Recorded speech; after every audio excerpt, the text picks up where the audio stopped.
Hello আমার দুষ্ট প্রিয় মিষ্টি বন্ধুরা, তোমরা সকলে কেমন আছো? বন্ধুরা, তোমাদের জন্য নতুন একটি গল্প নিয়ে চলে আসছি। বন্ধুরা, তোমরা আমাকে যে পরিমাণ সাপোর্ট করেছ সেটা বলার মতো ভাষা নেই আমার কাছে। বন্ধুরা, গল্পটি না টেনে শেষ পর্যন্ত দেখলে আশা করি তোমাদের দাঁড়িয়ে যাবে এবং তোমরা হাতের কাজ করতে বাধ্য হবে। চলুন বন্ধুরা, গল্পটি শুরু করি। আরু আর তরু বসে বসে টিভিতে খবর দেখছে বললে ভুল হবে। তারা টিভি অন করে নিজেদের মধ্যে গল্প করছে।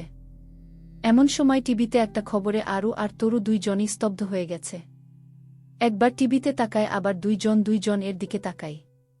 কারণ টিভিতে একটা মেয়ে খবর পড়ছে। খবরে বলা হচ্ছে দেশের নাম করা বিশিষ্ট ব্যবসা মির্জা সাহেদ, যিনি মির্জা গ্রুপের মালিক, আজ সকালে মহাসড়কের পাশে তার লাশ পাওয়া গেছে।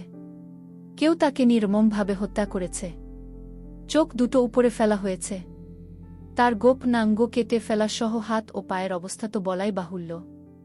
মুখমণ্ডল এমনভাবে তোলে দেওয়া হয়েছে যেন তার পরিবারের মানুষের চিনতেই বেশ বেগ পেতে হয়েছে।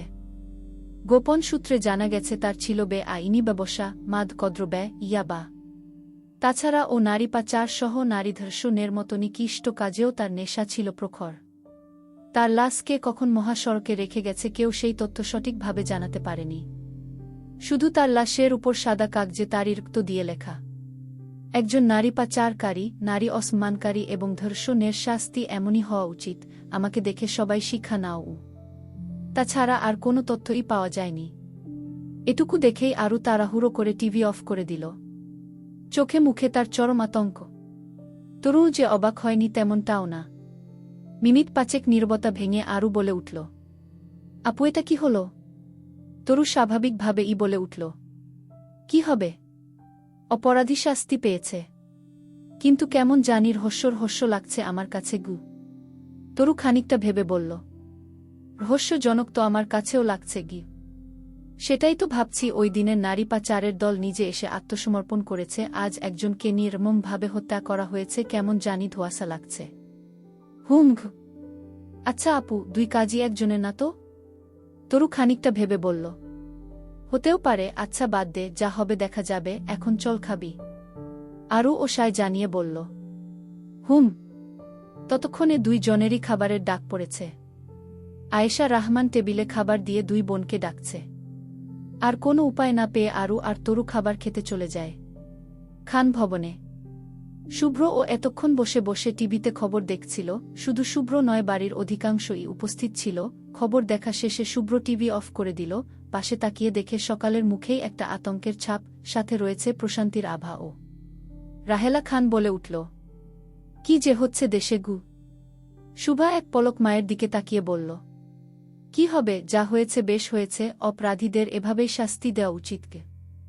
রাহেলা খান চিন্তিত স্বরে বলল, সে কথা বাদ দে, দেখ কত নির্মমভাবে মারা হয়েছে গিউ। শুভা বলে উঠল, যে মেরেছে না তাকে যদি আমি পেতাম শতবার সেলুট জানাতাম গু। কে মারল বলতো? আমি কি জানি? তাও কথা। আচ্ছা বাদ দে, চল খাবি। অনেক রাত হয়েছে, শুভ্র তুই ও আয়। শুভ্র এতক্ষণ মা আর বোনের কথা শুনছিল। তারা চলে যেতেই শুভ্র রহস্যজনকভাবে হাসে। এখনো তো শেষ হয়নি, মাত্র তো শুরু হয়েছে, আরও তো বাকি আছে, দেখতে থাকো কি হয় সামনে। মনে মনে কথাটা ভাবতেই শুভ্রের ঠোঁটের কোণে ভেসে উঠে বাঁকা হাসি। শুভ্র ও খাওয়া দাওয়া করে নিজের ঘরে চলে যায়। আরু, তরু, আয়েশা রহমান একসাথে বসে খাচ্ছে। এটা তাদের নিত্যদিনের কাজ।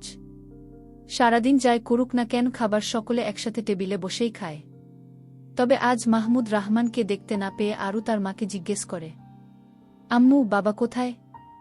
আয়েশা খাবার দিতে দিতে বললেন, অফিসে কি একটা কাজে আটকে গেছে, আসতে দেরি হবে, তোরা খেয়ে নে গিয়ে। তুমিও বসে পড়ো। আয়েশা মুচকি হেসে বলল, না তোরা খা, তোর বাপ এলে তারপর একসাথেই খাবো। আরু আর কোন কথা বাড়ায় না। জানে বলেও লাভ নেই। তরু এতক্ষণ মা আর বোনের কথা শুনছিল, তবে খাবার খেতে বসে কোনো কথা বলা তরুর পছন্দ না। সে যত দরকারি কথাই হোক না কেন। খাবার শেষ করে আরু আর তরু নিজ নিজ রুমে চলে যায়। আয়েশা রহমান সোফায় বসে মাহমুদ রহমানের জন্য অপেক্ষা করে। এরকম প্রায় হয়, কখনো তিনি একা খান না। আরু তার রুমে গিয়ে দরজাটা অফ করে বিছানায় বসে জানলা দিয়ে বাইরে তাকিয়ে দেখে আকাশে মিটমিটে তারা জ্বলজ্বল করছে। তাই সে বেলকনির দরজা খুলে বেলকনিতে এসে দাঁড়ায়। বাইরে বেশ ঠান্ডা বাতাস বইছে। শীত শীত ভাব। আরুর চুল বাতাসের তালে তালে উড়ছে। আরুর চুলগুলো বেশ লম্বা এবং হালকা কুকরানো, যার দরুন আরুকে ভীষণ কিউট লাগে। তবে সে বাইরে কখনোই চুল ছেড়ে যায় না। খুব কম মানুষ আরুর চুল দেখেছে। প্রায় বেশ সময় বাতাসে থেকে আরুর বেশ শীত করছে, তবুও সে চুল পরিমাণ ও নড়ছে না। হঠাৎ তার চোখ যায় দূরে একটা প্রাইভেট কার এর দিকে। গাড়িটিকে বেশ খানিক সময় আরু গাড়িটিকে লক্ষ্য করছে। গাড়িটির হেডলাইট জ্বলছে। মনে হচ্ছে গাড়িটির ভেতরে কেউ আছে এবং সে এদিকেই তাকিয়ে আছে। আরু এক দৃষ্টিতে গাড়িটির দিকে তাকিয়ে আছে, কিন্তু কিছুই ধরতে পারল না। আরু মোবাইলের সময়টা দেখে নিল। রাত তখন একটা প্রায়। আরু আর কিছু না ভেবে ভেতরে চলে যায়। লাইট অফ করে বিছানায় শুয়ে ভাবতে থাকে গত কয়েকদিনের ঘটনাগুলো। কেমন জানি সব কিছুর রহস্যজনক ঠেকছে তার কাছে। এসব ভাবতে ভাবতে কখন যে ঘুমিয়ে গেল সেই খেয়ালই নেই। হঠাৎ সে তার মোবাইলের রিংটোনের শব্দে ঘুম কিছুটা ভেঙে গেল। এক আকাশ সমান বিরক্তি নিয়ে সে মোবাইল রিসিভ করে কানে নিল। হ্যালো, কে বলছেন? অপর পাশে নিশ্চুপ। আরু খানিকটা বিরক্তি নিয়ে বলল, আরে মিয়া, কথা বলেন, কে বলছেন আর এত রাতে কল করেছেন কেন? অপর পাশ তখন ও নিশ্চুপ, শুধুমাত্র নিঃশ্বাসের শব্দ শোনা যাচ্ছে। আরে ভাই, কথা যখন কইবেন না তাইলে কল দিছেন কিল্লায়? মশাল্লা, আমার ঘুমের 1-2টা বাজাইয়া উনি মজা নিতাছে, রাখ তোর ফোন গু। বলেই আরু লাইন কেটে দিল। মোবাইলের দিকে তাকিয়ে দেখে রাত তখন 2:30। আরুর মেজাজ তো আরও খারাপ হয়ে গেছে। বেটাকে যদি সামনে পাইতো পানি ছাড়া কাচায় গিলে খাইতো, এমনটাই মনে হচ্ছে তার। ঠিক তখনই আরুর ফোনে একটা মেসেজ আসে। আরু মেসেজটি ওপেন করে পড়ে। মেসেজটি পড়ে আরু বেশ চিন্তিত হয়ে যায়। আরুর ঘুম পুরোপুরি ছুটে গেল। আরু বুঝতে পারল না মেসেজটির মানে কি। কি বোঝাতে চেয়েছে অপর পাশের সেই লোকটি? আর এসব মেসেজকে দিল, কেনই বা দিল? হাজারো প্রশ্ন এখন আরুর মনে। মেসেজে লেখা ছিল, অপর দিকে শুভ্র এতক্ষণ গাড়ির ভেতর থেকে আরুর বেলকনিতে তাকিয়েছিল। আর চলে যাওয়ার পর সে নিজেও বাড়িতে চলে যায়। রাতে আরুকে অনেকটা জ্বালানোর জন্য সে আরুকে কল করে। আরুর নাম্বারটা সে ভার্সিটি থেকেই নিয়েছে। সে জানে আরু ঘুমে কতটা দুর্বল। ঘুমের ডিস্টার্ব আরু কখনোই মেনে নিবে না। ঘুম পাগলি তো তার চড়ুই পাখি। শুভ্র জানে এখন ফোন দিলে আরু দুনিয়ার সব আজগুবি বকা দিবে, আজগুবি কথা বলবে, আর শুভ্র তো সেটাই শোনার জন্য ফোন দিল। আর হলোও তাই।